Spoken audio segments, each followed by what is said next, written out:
You're watching K News HD.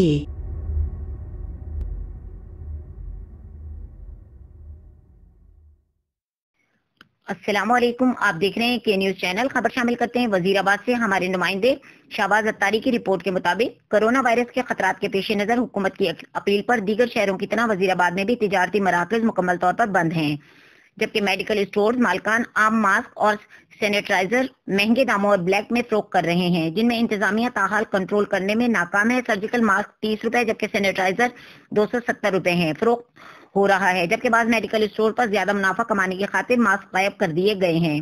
شہریوں کو شدید ذہنی پریشانی سے دوچار کیا جا رہا ہے۔ اس کے علاوہ ناقص کپڑے اور غیر معیاری مٹیریل سے تیار کیے جانے والے ماسک بھی بازار میں فروخت کیے جا رہے ہیں۔ شہریوں نے اسسٹنٹ کمشنر وزیرا وقار حسین سے مطالبہ کیا ہے کہ مصیبت کی اس گھڑی میں مہنگائی کرنے والے میڈیکل اسٹور مالکان کے خلاف فوری کارروائی عمل میں لاتے ہوئے سرجیکل ماسک اور سینیٹائزر کی فراہمی کو یقینی بنایا جائے۔